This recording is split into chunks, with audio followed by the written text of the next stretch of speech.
కడపలో చెడ్డీ గ్యాంగ్ హల్చల్ చేసింది.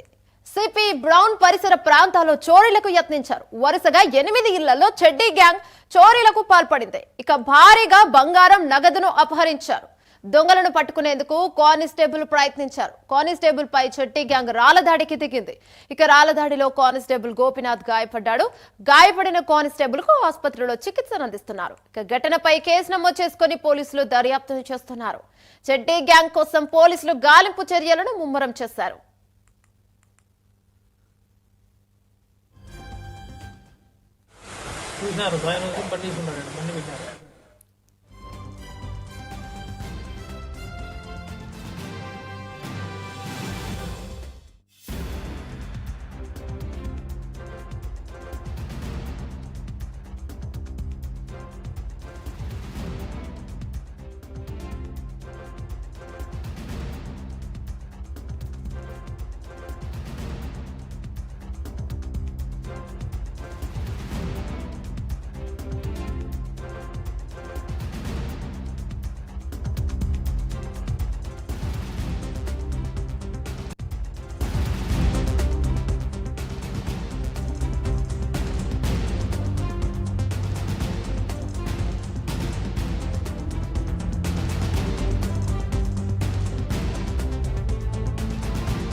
కడపలో చెడ్డీ గ్యాంగ్ హల్చల్ చేసింది. ఇక చెడ్డీ గ్యాంగ్ ను పట్టుకునే క్రమంలో ఏకంగా పోలీసులపైనే రాళ్ల దాడికి దిగారు చెడ్డీ గ్యాంగ్. దీనిపై మరింత సమాచారం మా కరెస్పాండెంట్ సుధీర్ అందిస్తారు. రైట్ సుధీర్, చెప్పండి.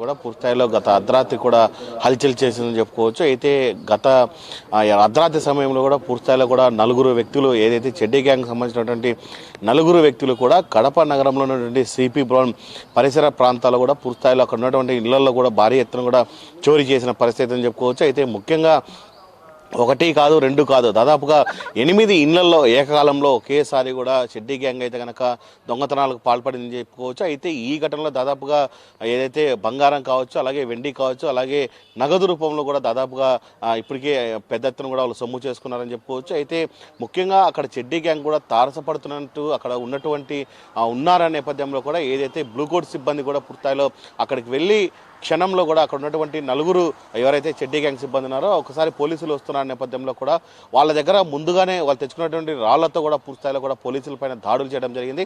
ఈ దాడుల్లో గోపీనాథ్ అనే ఒక కానిస్టేబుల్ కూడా పూర్తిస్థాయిలో దెబ్బలు తగలడం జరిగింది. అతని కాలుకు అయితే కనుక పూర్తిస్థాయిలో దెబ్బలు తగిలాయి. అతనైతే కనుక కడప రిమ్స్కు పంపించడం జరిగింది. అతనికి పూర్తిస్థాయిలో కూడా ప్రథమ చికిత్స అందిస్తున్న పరిస్థితి అని చెప్పుకోవచ్చు. మరోపక్క ఏదైతే చెడ్డీ గ్యాంగ్ సంబంధించిన 4 వ్యక్తులు ఎవరు ఉన్నారో ఆ 4 వ్యక్తులే కాదు, పూర్తిస్థాయిలో వాళ్ళంతా దాదాపుగా 20 నుంచి 24 మంది టీమ్గా కడపకు రావడం జరిగింది. ఆ టీం పూర్తిస్థాయిలో కూడా ఏదైతే కడప జిల్లాకు సంబంధించినటువంటి పులివెందులు కావచ్చు, అటు మరోపక్క ప్రతి నియోజకవర్గంలో కూడా వాళ్ళు తారసపడిన పరిస్థితి నెలకొందని చెప్పుకోవచ్చు.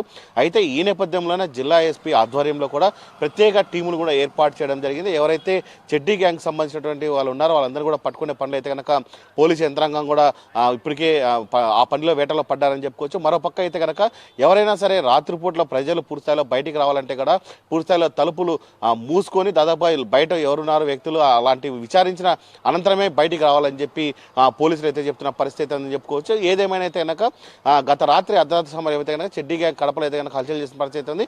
పోలీసుల పైన అయితే కనుక రాళ్ళు రూవిన పరిస్థితి ఉంది. దీనిపైన అయితే కనుక పోలీసులు కేసు నమోదు చేయడం జరిగింది. దీన్ని తదుపరి కార్యాచరణ కూడా పోలీసులు వెల్లడిస్తామని చెప్పినారు. అయితే చెడ్డీ గ్యాంగ్ను పట్టుకునే ప్రయత్నంలో అయితే కనుక జిల్లా పోలీసులు అయితే ఉన్నారని చెప్పుకోవచ్చు. Sindhu, thank you Sudheer.